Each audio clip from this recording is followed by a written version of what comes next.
반갑습니다. 오늘은 나보다 나를 더 잘 아시는 주님이라는 말씀의 제목으로 말씀을 나눌 건데요. 우리 말씀을 나누시기 전에 옆에 계신 분들에게 이렇게 인사하면 좋겠습니다. 우리도 하나님 알아가기 원합니다. 내가 먼저 더 잘 알아가겠습니다. 서로 더 잘 알아가시기 위해 노력하셔야 됩니다. 아멘. 오늘 우리가 함께 나눈 시편 139편은 다윗이 지은 시입니다. 다윗 여러분 잘 아시지요? 그런데 다윗의 인생을 살펴보자면 다윗은 결코 평탄한 삶을 살았다라고는 할 수 없는 그러한 사람이었습니다. 누구도 주목하지 않았던 작은 목동에서 수많은 군인들 앞에서 하나님의 이름을 모욕한 골리앗을 죽인 영웅으로, 그러나 사울 왕의 시기로 말미암아 도망자 신세로 전락해버린 불운한 그 영웅에서 하나님의 은혜로 많은 백성들의 사랑을 받는 왕으로, 또 아들 압살롬의 반역으로 말미암아 그가 살던 왕궁에서 쫓겨나 불행한 삶을 산 왕으로, 그리고 그 절망의 자리에서 복귀시켜 주신 하나님의 은혜를 또 다시 경험했던 그런 파란만장한 삶을 살았던 그러한 사람이죠.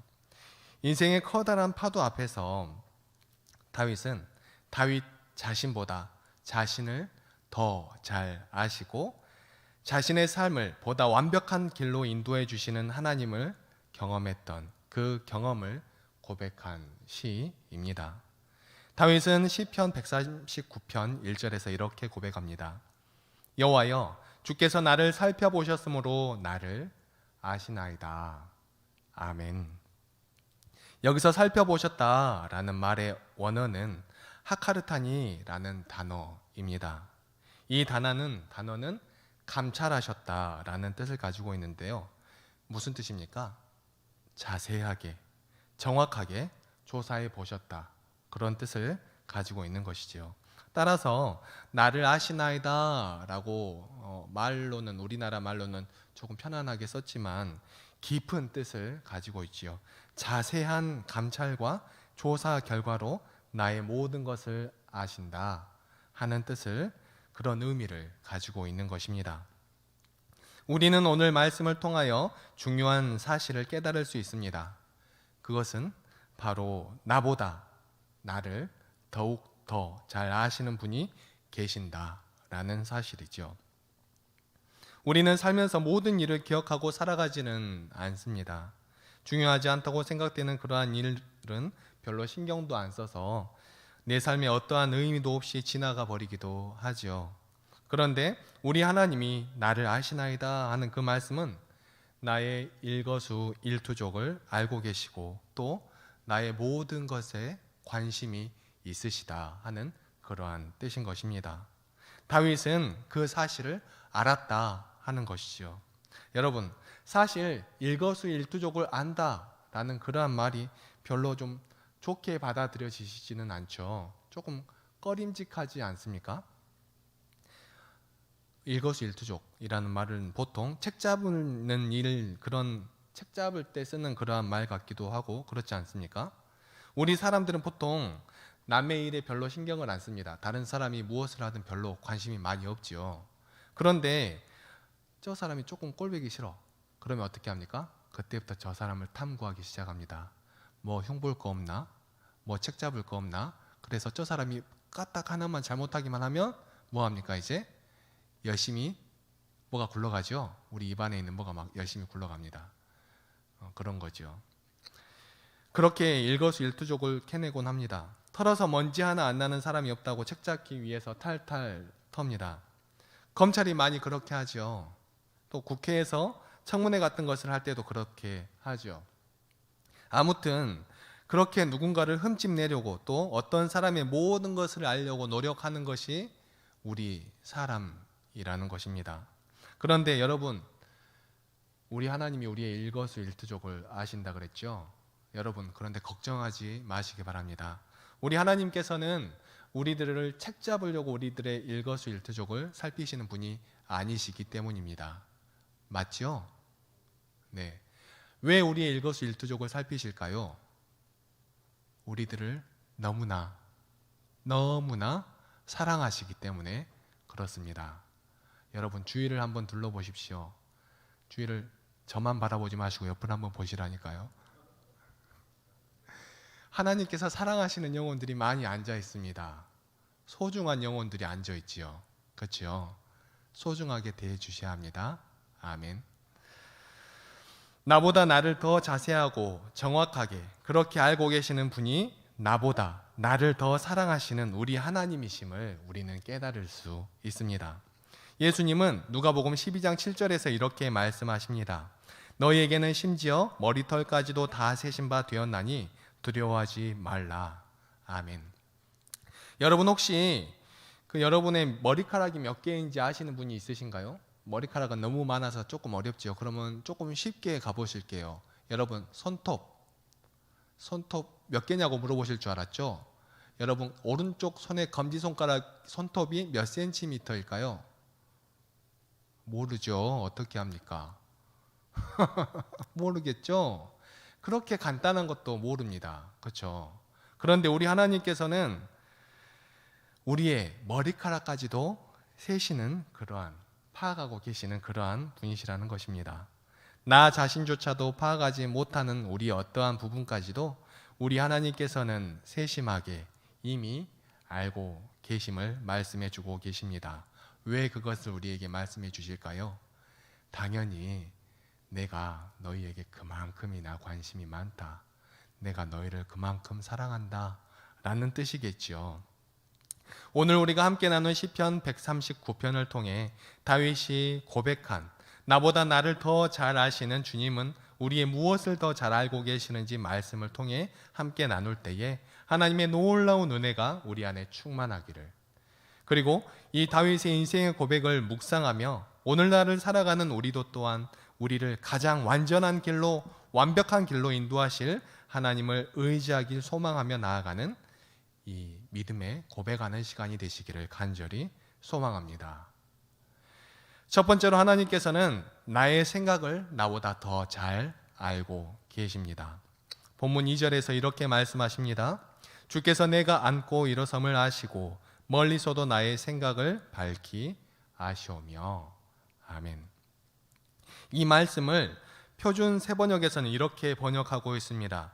내가 앉아 있거나 서 있거나 주님께서는 다 아십니다. 무엇을요?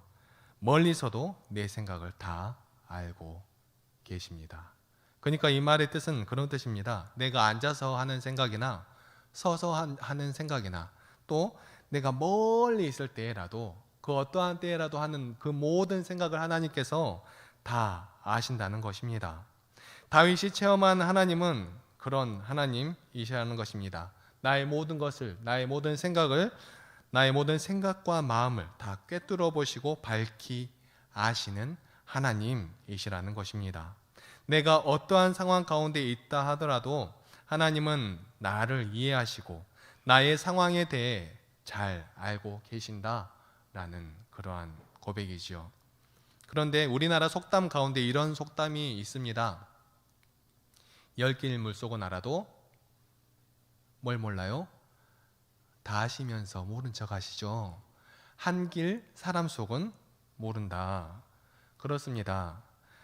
사실 우리는 사람 마음속을 잘 알 수가 없습니다. 따라서 다른 사람들의 마음을 잘 이해해 주지 못할 때도 많이 있지요. 피차 오해가 생기기도 하고 또 섭섭해 할 때도 있습니다. 심지어 내 자신의 마음도 스스로 잘 이해하지 못해서 답답해 할 때가 얼마나 많은지 모릅니다. 그러나 우리 하나님께서는 우리 마음과 생각을 우리 자신이 아는 것보다 더욱더 잘 아십니다. 나조차도 잘 모르는 나의 마음속 깊은 곳까지 이미 다 헤아리고 계시는 것이지요. 우리는 힘들고 어려울 때 다른 사람들의 위로를 찾고 또 기대하기가 쉽습니다. 사람의 위로의 말을 기다리며 생각하던 위로가 나오지 않을 때에는 혼자 낙심하기도 하고 실망하기도 합니다. 하지만 우리에겐 이미 우리의 마음을 가장 잘 아시고 가장 완전한 위로로 함께 하시는 하나님이 함께 계시지 않습니까? 그 하나님을 온전히 바라보길 소망합니다. 하나님의 말씀 가운데 우리의 마음에 가장 큰 위로가 되는 하나님의 말씀 가운데 날마다 승리하는 우리 모두가 되시기를 간절히 소망합니다. 로마서 8장 5절 6절에서 사도 바울은 이렇게 고백을 합니다. 육신을 따르는 자는 육신의 일을, 영을 따르는 자는 영의 일을 생각하나니 육신의 생각은 사망이요 영의 생각은 생명과 평안이니라. 아멘. 그렇습니다. 육신을 따라 사는 사람은 육신에 속한 것을 생각합니다. 반면에 성령을 따라 사는 사람은 성령에 속한 것을 생각하지요. 육신에 속한 것을 생각하며 사는 사람은 하나님과 원수가 됩니다. 그런 사람은 하나님의 법을 따르지 않으며 하나님의 법을 따르지 않기 때문에 하나님께 복종하며 나아갈 수도 없는 것입니다. 이 세상은 우리에게 힘과 권력, 스펙과 지식, 명예, 세상에 보여지는 그 어떠한 것으로 세상을 살아내고 세상을 정복하고 세상으로 나아가라 라고 말합니다. 따라서 그 뒤에 나아오는 7절, 8절 말씀에서와 같이 하나님을 기쁘시게 할 수 없지요. 그러나 성령을 따라 사는 사람, 곧 성령에 속한 것을 생각하며 사는 사람은 생명과 평화를 얻게 되는 것입니다. 세상이 힘과 능력으로 세상을 살아내고 지배하고 다스리라고 말할 때 성령을 따라 살아가는 사람은 하나님의 법, 생명의 법, 곧 사랑으로 세상을 살아내며 삶의 원리를 발견하고 나아가게 되는 것입니다. 하나님께서 우리에게 주신 하나님 나라의 원리가 바로 이것이지요.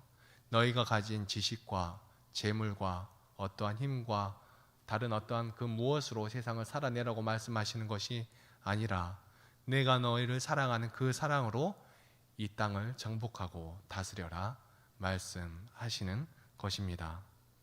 나보다도 나의 생각을 더 잘 아시는 하나님께서 우리의 생각을 지켜주셔서 영에 속한 것을 생각하게 하시고 하나님의 마음에 합한 복된 삶을 살아가게 되기를 간절히 소망합니다.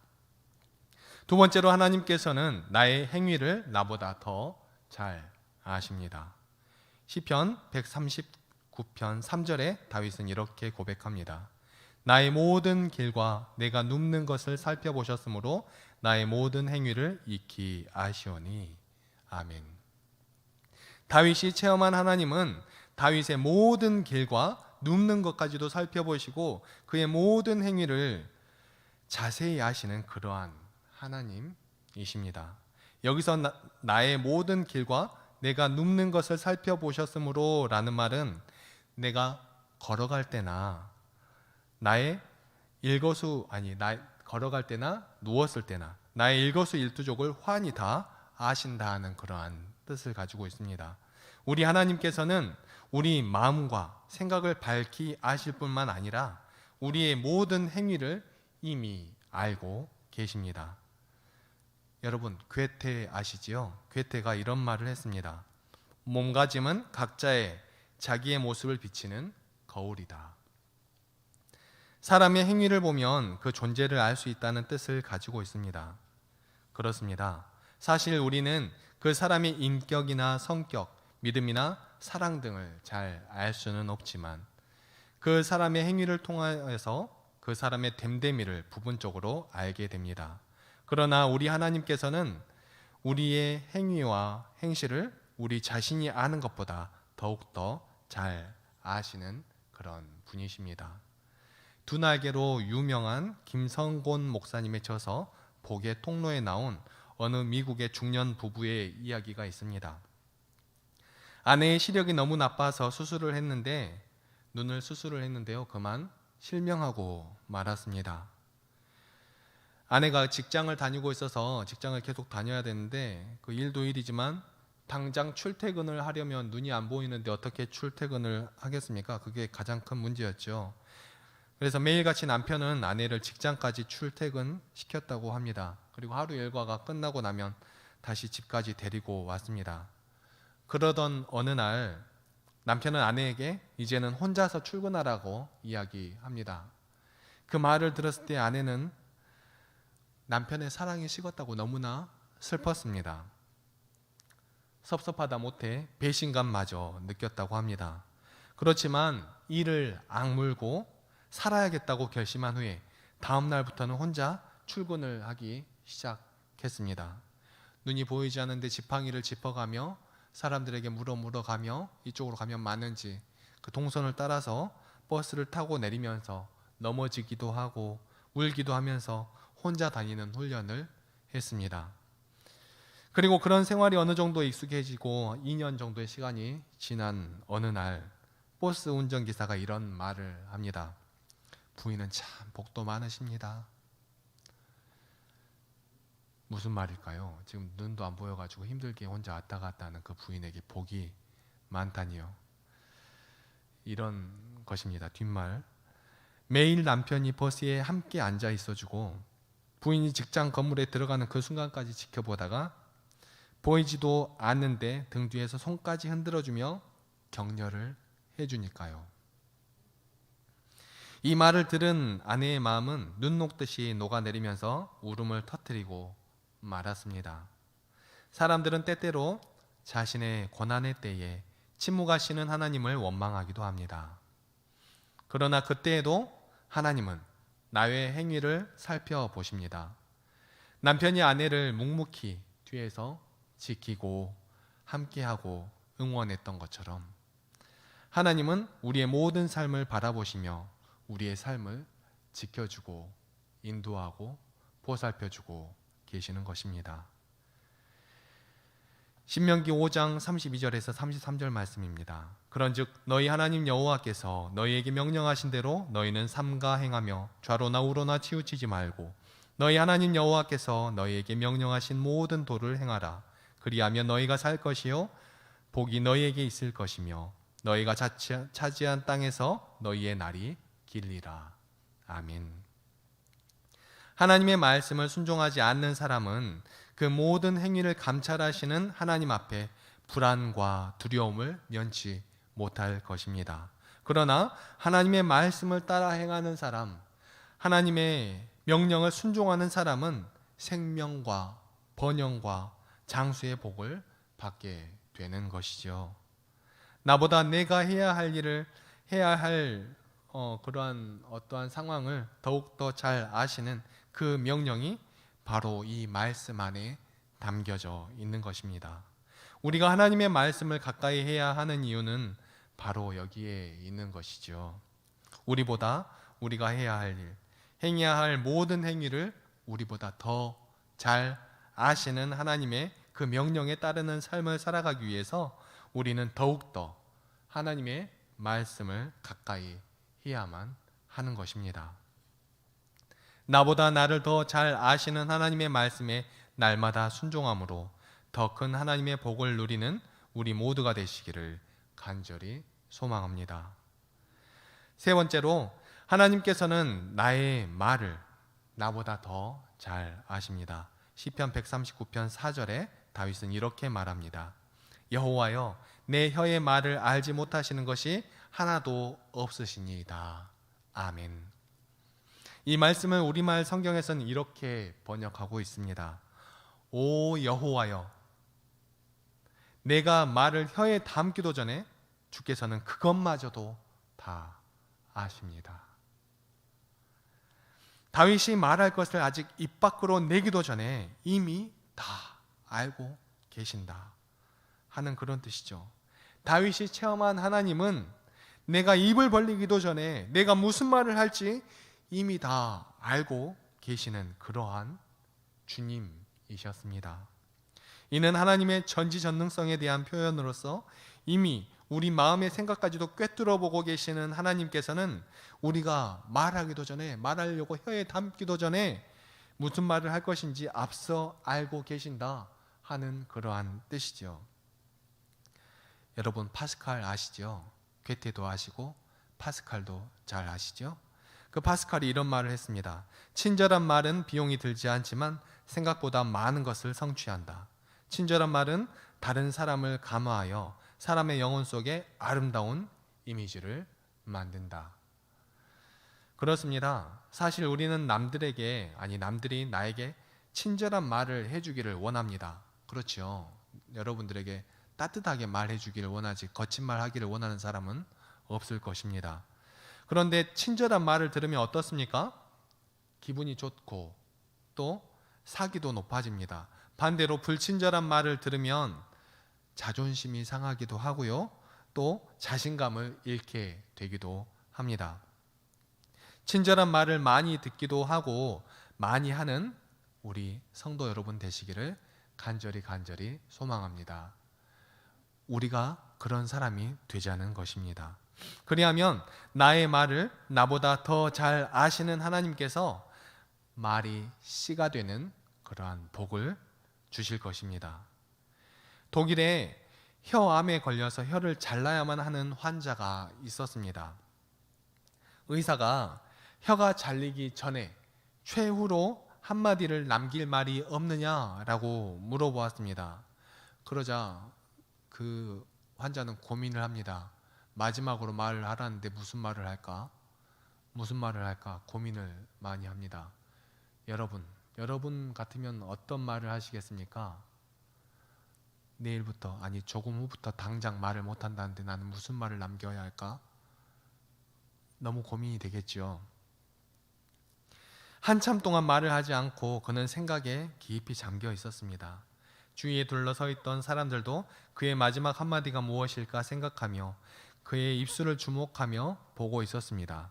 그때 그는 눈에서 눈물이 흐르며 이렇게 고백했다고 합니다. 주 예수여 감사합니다. 마지막으로 남긴 말이 예수님에 대한 감사였습니다. 그리고 이와 비슷한 다른 몇 가지 사례를 찾아보았는데요. 거의 모든 사람들이 다 그런 말을 했답니다. 주위에 있는 사람들에게 감사를 표하는 인사를 했고요.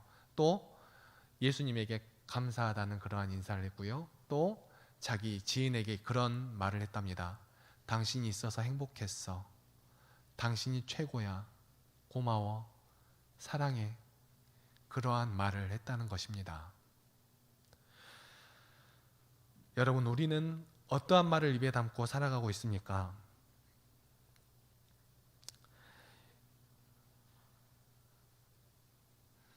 한참 동안 말을 하지 않고 주위 사람들도 침묵에 잠겼습니다. 그리고 그 사람들도 생각하였습니다. 나는 무슨 말을 하고 살아가고 있는지.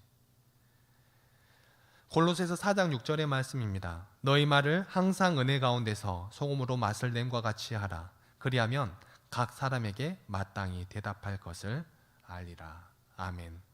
여기서 은혜 가운데서 라는 말은 선물 가운데서, 감사 가운데서 또는 기쁨 가운데서 라는 뜻으로 해석할 수도 있습니다. 따라서 너희 말을 항상 은혜 가운데서 소금으로 맛을 냄과 같이 하라 하심은 우리가 언제 어디서 무슨 말을 하든지 항상 은혜가 가득한 가운데서 선물과 감사와 기쁨이 가득한 가운데서 마치 소금으로 맛을 냄과 같이 하라 하는 그러한 뜻인 것이지요. 그리하면 나의 말을 나보다 더 잘 아시는 하나님께서 말을 하는 사람이나 듣는 사람 모두에게 함께 하셔서 우리 삶의 아름다운 소통의 은혜를 풍성히 베풀어 주실 줄 믿습니다. 우리 오늘 본문 5절 6절의 말씀을 함께 읽어보겠습니다. 5절 6절 말씀입니다. 읽겠습니다. 주께서 나의 앞 뒤를 둘러싸시고 내게 안수하셨나이다. 이 지식이 내게 너무 기이하니 높아서 내가 능히 미치지 못하나이다. 아멘. 여기서 이 지식이란 하나님께서 나를 아는 지식을 말하겠지요. 그렇습니다. 나를 아는 하나님의 지식은 너무나도 기이하고 높아서 내가 능히 이해할 수 없고 헤아릴 수가 없는 그러한 지식입니다. 내가 감히 이해할 수도 없을 만큼 나보다 나를 더 잘 아시는 하나님께서는 다윗이 고백한 대로 나의 앞뒤를 둘러싸 막아주시고 능하신 그 손으로 친히 안수하여 나를 보호해 주시는 하나님이신 것입니다. 욥은 욥기 23장 10절에서 이러한 하나님을 이렇게 고백했습니다.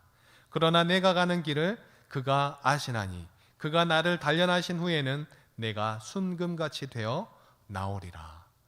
아멘. 우리 하나님이 아십니다. 우리의 생각도, 우리의 행위도, 우리의 말도, 우리의 모든 것을 우리보다 더 잘 아시는 하나님의 인도하심을 따라 나아갈 때 순금과 같이 가치 있는 보배로운 우리의 삶이 되어집니다. 내가 나의 삶을 계획하면 내가 보이는 것만큼 그리고 내 능력만큼 준비하고 해결해 나아갑니다. 그러나 우리가 크신 하나님의 손에 우리의 삶을 맡겨드릴 때 우리는 크신 하나님의 능력만큼 나아갈 수 있는 것입니다. 만약 다윗이 자기 스스로 자기의 인생을 걸어갔다면 다윗은 결코 성경에서 보이는 그러한 위대한 인생의 족적을 남기지 못했을 것입니다. 다윗은 자신이 왕이었음에도 불구하고 하나님께서 진정한 왕이심을 고백하며 자신이 이 땅의 대리 통치자로서 하나님을 왕으로 올려드리며 나아갔던 그러한 모습을 통하여서 이 땅 가운데 그러한 이름을 남긴 것이죠. 그는 자기보다 자기를 더 잘 아시고 사랑하시는 하나님께 모든 것을 맡길 줄 아는 지혜로운 사람이었습니다. 나보다 나를 더 잘 아시는 하나님께 믿음으로 우리의 삶을 맡기고 나보다 나를 더 잘 아시는 하나님의 인도하심에 우리의 삶을 온전히 의지하여 하나님이 기뻐하시는 뜻에 더욱 합당한 삶을 살아가는 저와 여러분의 귀하고 복된 삶이 되시기를 간절히 소망합니다. 기도하시겠습니다. 사랑과 은혜가 충만하신 하나님 아버지, 너무나 감사합니다. 오늘 이 시간 귀하고 복된 은혜의 자리에서 우리를 나보다 나를 더 잘 아시는 하나님의 말씀을 통하여 우리의 삶을 다시 한번 바라보게 해주시니 너무나 감사합니다. 하나님, 우리는 우리의 삶 가운데, 우리의 생각 가운데, 우리의 행함 가운데, 우리의 말 가운데 무엇을 의지하며 나아갔습니까? 하나님, 우리의 모습을 바라볼 수 있도록 하여 주시고 우리가 생명의 주가 되시는 우리 주 하나님을 바라보며 우리 구주 예수 그리스도의 손을 잡고 함께 나아가는 믿음의 백성들 될 수 있도록 도와주시고 인도하여 주시옵소서. 우리가 그 길을 따라 나아갈 때마다 아버지, 우리를 순금같이 귀하게 만들어 주실 하나님을 바라보며 힘차게 달려 나아가기를 소망하며 이 모든 말씀 사랑이 충만하신 우리 주 예수 그리스도의 이름으로 기도합니다. 아멘. 주신 말씀